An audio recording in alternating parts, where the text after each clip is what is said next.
সামনেই তো আসছে জন্মাষ্টমী। আর জন্মাষ্টমীর কিছুদিন পরেই আবার গণেশ চতুর্থী। তাই আজকে আমি এমন একটা রেসিপি শেয়ার করব যেটা জন্মাষ্টমীতে গোপালকে যেমন নিবেদন করা যাবে, তেমন আমাদের গণেশ চতুর্থীতে আমাদের গণ্যকেও কিন্তু এই ভোগ প্রসাদ নিবেদন করা যাবে। তাহলে আমার আজকের রেসিপি সুজির মোহনভোগ। সুজির হালুয়া আর সুজির মোহনভোগের মধ্যে কিন্তু অনেক পার্থক্য রয়েছে। সুজির মোহনভোগ আর সুজির হালুয়া একেবারেই কিন্তু দুটো আলাদা রেসিপি। এর আগে আমি সুজির হালুয়া আপনাদের বানিয়ে দেখিয়েছি, তবে আজকে আমি বানাচ্ছি সুজির মোহনভোগ। আর এই সুজির মোহনভোগ বানানোও কিন্তু ভীষণ সহজ, খেতেও হয় অসাধারণ। তবে সুজির এই মোহনভোগ প্রসাদ কিন্তু অনেকে অনেক রকম ভাবে বাড়িতে বানিয়ে থাকে, এটা নতুন কোনো রান্না নয়। তবে আমি কিভাবে বানাই সেটাই আজকে আমি আপনাদের সাথে শেয়ার করছি। প্রথমে আমাদের দুধ প্রয়োজন। আমি হাফ লিটার দুধ আমার ঘরে ছিল, আমি সেটা জাল দিয়ে রেখেছিলাম। এবার ওরই মধ্যে আমি আরো হাফ লিটার দুধ নিয়ে নিলাম, মানে সম্পূর্ণ 1 লিটার দুধ আমার প্রয়োজন। আর দুধটা আমি হাই ফ্লেমে জাল হতে বসালাম। দুধটা জাল হোক, ততক্ষণ আমি বাকি জোগাড় সেরে নেব। একটা কাপের মধ্যে নিয়ে নিলাম সুজি।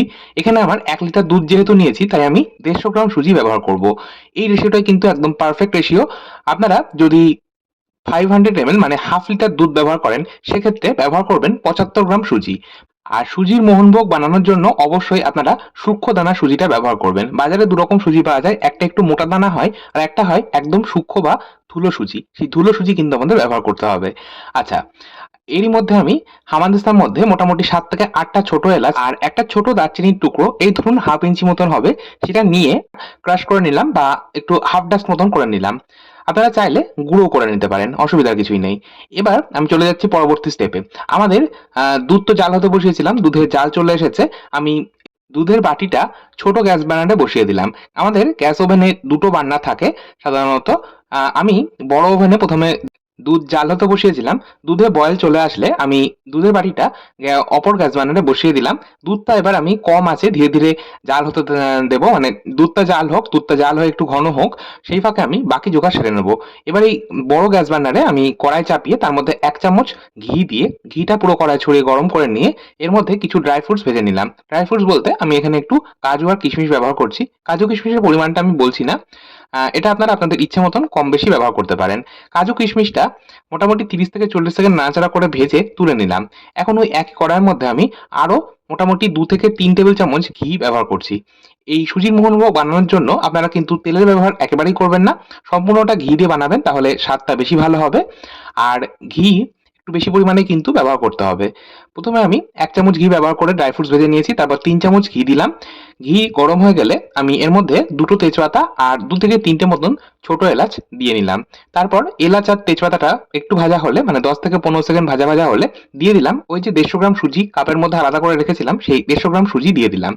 এবার গ্যাসের আঁচটাকে কিন্তু মিডিয়ামে রেখে মোটামুটি 4 মিনিট আমি কিন্তু সুজিটাকে নাড়াচাড়া করে ভেজে নিলাম। খেয়াল রাখবেন সুজি যেন পুড়ে না যায়। সুজি কিন্তু খুব পাতলা সূক্ষ্ম দানা সুজি, তাই যদি আমরা বেশি আছে, মানে গ্যাসের আঁচটাকে বেশিতে রেখে যদি আমরা সুজিটা রোস্ট করি, তখন দেখবেন সুজি কিন্তু পুড়ে যাবে। তাই গ্যাসের ফ্লেমটাকে একদম লো মিডিয়ামে রেখে আমাদের সুজিটা নাড়াচাড়া করে ভাজতে হবে।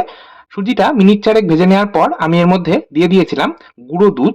আমি এখানে মোটামুটি 2 থেকে 3 টেবিল চামচ গুঁড়ো দুধ ব্যবহার করেছি। আর গুঁড়ো দুধ দিয়ে আমি কিন্তু সুজির সাথে মিশিয়ে নিলাম। সুজির সাথে গুঁড়ো দুধ খুব সুন্দরভাবে মিশে যাবে। এবার আমি দিয়ে দিলাম দুধ। আর এখানে আমি সম্পূর্ণ 1 লিটার দুধ ব্যবহার করব, তবে একবারে আমি ঢেলে দেবো না দুধটা। এইভাবে কাপে করে করে অল্প অল্প করে দুধ দেবো। যদি একবারে দুধ ঢেলে দেওয়া হয় তাহলে কিন্তু একদম দলা পাকিয়ে যাবে সুজি। তাই গ্যাসের ফ্লেমটাকে একদম কমে রেখেই আমাদের দুধটাকে এইভাবে অল্প অল্প করে দিতে হবে। আর এবার আমি প্রথমে অর্ধেক দুধ দিয়ে দিলাম, তারপর মিশিয়ে নিচ্ছি। দেখুন আমি মিশিয়ে নিলাম। আর সুজি যেহেতু খুব দ্রুত দুধ বা জল টেনে নেয়, সেই জন্য কিন্তু আমাদের এই হাফ লিটার দুধটা পুরোটাই টেনে নিল। এই দুধটা টেনে নেওয়ার পর বা শুকিয়ে যাওয়ার পর এবার আমি বাকি অর্ধেক দুধটাও কিন্তু সম্পূর্ণটা দিয়ে দিলাম। আমি রেশিওটা আপনাদের আবারও বলে দিচ্ছি। আমি 150 গ্রাম সুজির জন্য সম্পূর্ণ 1 লিটার দুধ ব্যবহার করছি। অবশ্যই আপনারা এখানে 1 লিটার দুধ ব্যবহার করবেন 150 গ্রাম সুজির জন্য, তাহলে দেখবেন একদম পারফেক্ট হবে সুজির মোহনভোগটা। দেখুন সম্পূর্ণ দুধ আমার দেওয়া হয়ে গেছে। আর গ্যাসের ফ্লেম কিন্তু কম আঁচেই ছিল, বেশি আঁচে দেবেন না, তাহলে দুধ দ্রুত টেনে নেবে আর সুজি কিন্তু ঠিক মতন সেদ্ধ হবে না। আর সুজি কিন্তু খুব সেদ্ধ হতে সময় বেশি লাগে না, খুব অল্প সময়ে সেদ্ধ হয়ে যায়। এই মেশাতে মেশাতে দেখবেন সুজি কিন্তু সেদ্ধ হয়ে যাবে বা নরম হয়ে যাবে। আচ্ছা, সুজি নরম হয়ে যাওয়ার পর এবার আমি এর মধ্যে দিয়ে দিলাম চিনি। সুজির আর চিনির রেশিও কিন্তু একদম সমান রাখতে হবে। যেহেতু আমি 150 গ্রাম সুজি ব্যবহার করেছি, তাই আমি এখানে 150 গ্রাম চিনি ব্যবহার করলাম। আর 150 গ্রাম চিনিতে কিন্তু মিষ্টিটা একদম পারফেক্ট হবে। মানে খুব বেশি মিষ্টি, কড়া মিষ্টি হবে না, আবার খুব হালকা মিষ্টিও হবে না। খেতে কিন্তু খুব সুস্বাদু লাগবে। তবে আপনারা যদি একটু বেশি মিষ্টি খেতে পছন্দ করেন, সেক্ষেত্রে অবশ্যই চিনির পরিমাণ নিজেদের স্বাদ মতন বাড়িয়ে বা কমিয়ে নিতে পারেন। আচ্ছা, চিনি দেওয়ার পর এর মধ্যে আমি ড্রাই ফ্রুটস অর্ধেকটা দিয়ে দিলাম, যেটা ভেজে তোলা ছিল সেটা অর্ধেকটা দিয়ে দিলাম, আর বাকি অর্ধেকটা পরে দেবো। আর ছোট এলাচ আর দারচিনির যে গুঁড়োটা করেছিলাম সেটাও কিন্তু আমি এই পর্যায়ে দিয়ে দিলাম অর্ধেকটা, বাকি অর্ধেকটা পরে ওপর থেকে গার্নিশ করার জন্য রেখে দিলাম। এই সমস্তটা মিশিয়ে নিলাম। গ্যাসের ফ্লেমটা এই সময় পর্যন্ত কিন্তু একদম লো মিডিয়ামে ছিল। এইবার আমি গ্যাসের ফ্লেমটাকে একটু বাড়িয়ে দিয়েছিলাম। তারপর গ্যাসের ফ্লেমটা বাড়িয়ে দিয়ে সুজিতে যেহেতু চিনি দেওয়া হয়েছে, চিনি কিন্তু গলে গিয়ে একটু পাতলা হয়ে যাবে এই সময়। আর এই সময় আমাদের কিন্তু গ্যাসের ফ্লেমটা একটু বাড়িয়ে দিয়ে জাস্ট 2 থেকে 3 মিনিট একটু এটা কুক করতে হবে। তাহলেই দেখবেন একটা চটচটে ভাব চলে আসবে। তখনই কিন্তু আমাদের বুঝতে হবে সুজির মোহনভোগ আমাদের একদম তৈরি। তখন গ্যাসের ফ্লেমটাকে বন্ধ করে দিয়ে যে থালার উপর সুজির মোহনভোগটা আপনারা সেট হওয়ার জন্য রাখবেন, তার উপর একটু ঘি মাখিয়ে নেবেন। চাইলে নাও মাখাতে পারেন, তবে ঘি মাখালে এই সুজির মোহনভোগটা ঠান্ডা হয়ে যাওয়ার পর থালা থেকে কিন্তু খুব অনায়াসে ছেড়ে আসবে। যাই হোক, সবশেষে ওপর থেকে আমি ছোট এলাচের গুঁড়ো, একটু ভেজে রাখা যে অর্ধেক ড্রাই ফ্রুটসটা ছিল সেটা দিয়ে দিলাম। এখন সবশেষে ওপর থেকে গোবিন্দের পছন্দের ফুল আর তুলসী পাতা দিয়ে গোবিন্দকে ভোগ নিবেদন করতে পারেন। আর যদি গণপতি বাপ্পাকে ভোগ নিবেদন করতে চান এই সুজির মোহনভোগ, সেক্ষেত্রে আমাদের গণ্যুর পছন্দের ফুল দিয়ে আপনারা সাজিয়ে নিয়ে নিবেদন করবেন। তুলসী পাতা সেক্ষেত্রে দেবেন না।